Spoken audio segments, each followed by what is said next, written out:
While it would be impossible to show how to configure your taper jig for every possible cut you may need, we want to demonstrate some of the many configurations available to help you plan safe and accurate cutting with your MICRODIAL taper jig.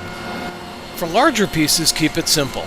Just set the jig and keep your part tight to the jig with your free hand, or of course you can use a gripper. Smaller and narrower parts will require some safe method of holding them to the jig.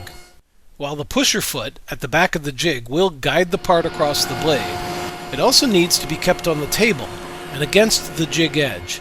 So the jig is designed to accept 1 or 2 grippers to help hold parts down to the table and firmly against the jig edge.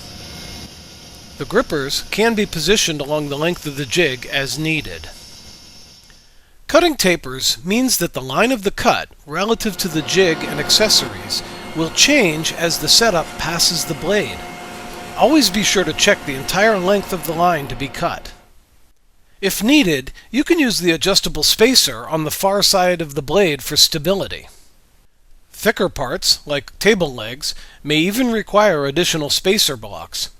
When using 2 grippers in this manner, 1 long spacer block will prevent the trailing gripper from catching on the leading edge of the saw table.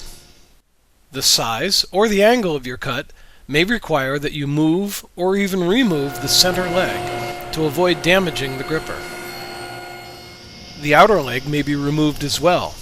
Remember to try and keep the wider parts of the gripper to the inside of the cut, next to the jig. Whenever possible, we recommend that 1 gripper be aligned with the push foot of the taper jig.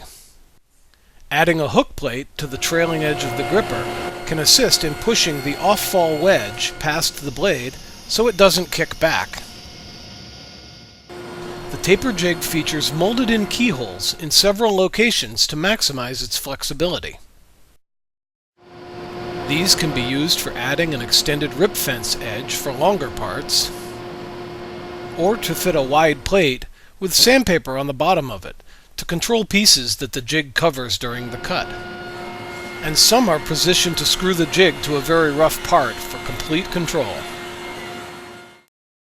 The included trailing block is always on board the jig, ready to be mounted to the back, giving the jig a positive heel to push with for large and very rough blanks.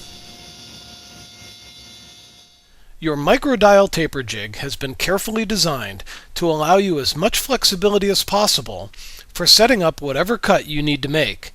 There may be no limit to the ways it can be set up to help you make your projects more safely and accurately.